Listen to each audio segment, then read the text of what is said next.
Hi guys, it's me, R20AJ. Magandang buhay po sa ating lahat. And for today's video guys, meron na naman tayong another challenge. Meron na naman po isa nating masugid na followers na nagsuggest na itry ko naman daw ang dates challenge. So, big shoutout sa'yo, Jerry and Samson, no? Kung nasaan ka mang hayop. Maraming salamat sa ano mo suggestion mo So eto na, masunurin ako eh. So kung bago ka lang sa channel ko, please follow me R20AJ sa aking FB page. So without further ado, try natin tong dates na to. So bumili ako ng fresh na dates guys. Ayan yung fresh. Galing pa yan sa puno guys kita nyo naman. Actually guys, ang tagal ko na sa Dubai pero hindi pa ako nakakakain ng dates. Ang nakain ko lang na dates, yung may flavor like chocolate, yung ganun lang. Pero hindi ko nagustuhan. So ngayon, itatry natin tong fresh na dates. Kung ano ba yung lasa. Wow! Hindi ko rin alam. So, unang subo para sa inyo. Para sa iyo pala, Jerry and Samson. Ano ang lasa nito? Na-curious ako. Ano ba gagawin? Ngangat-ngatin? Or ano? Hindi ko alam So, try natin. Ito siya guys, laman niya Wow. Ito natin.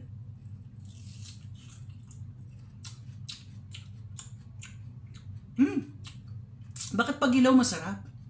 Parang ako kumain ng ano.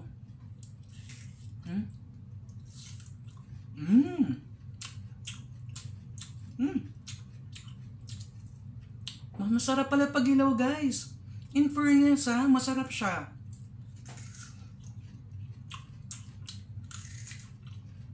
Honest review.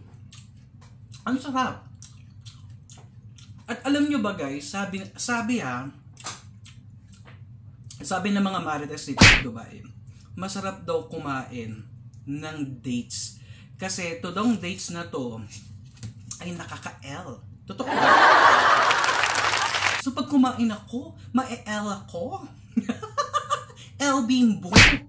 Totoo daw yun. Walang halong biro, guys. At hindi lang yan, guys. Pag kumain daw tayo ng dates, titigas daw ang ating oten. Sa mga nanonood dyan, just comment down below kung totoo ba ang chismis. So, ibig sabihin, kapag kumain ako, talagang si oten ko? Ano ba yan? Sa bagay, hindi na siya tumitigas kasi impotent na ako. Pero masikip pa. Kain tayo ulit. Ayan.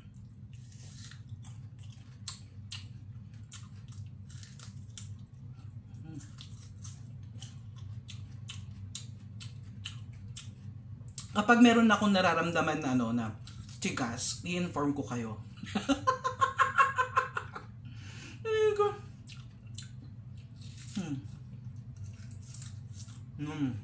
Sarap.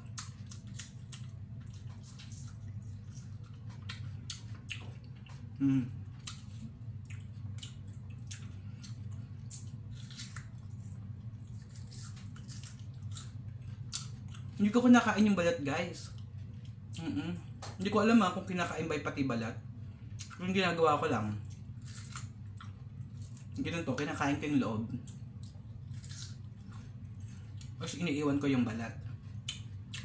Pero in fairness, masarap siya. Mas nagustuhan ko to kaysa doon sa isang dates na sa supermarket na ready na. Hindi ko gusto yun.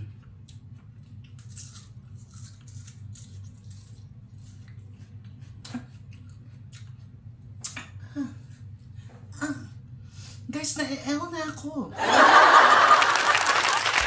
Eme.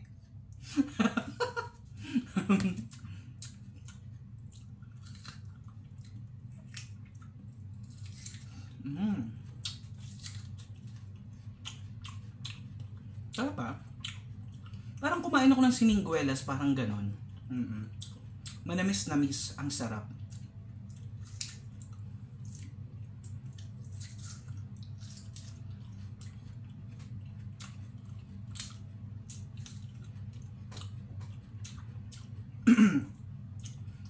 Alam nyo ba guys, sobrang daming benepisyo ng dates. Alamin natin kung ano ba talaga ang mga benepisyo na makukuha natin.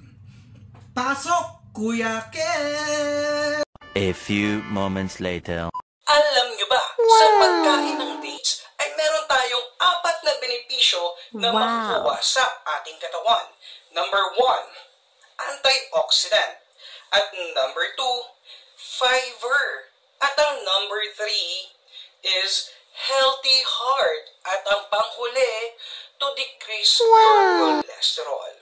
Kung paano ba ito malalaman? Search nyo lang sa Google. So, ito si Kuya Keps, nag-uulat. Back to you, R20AJ!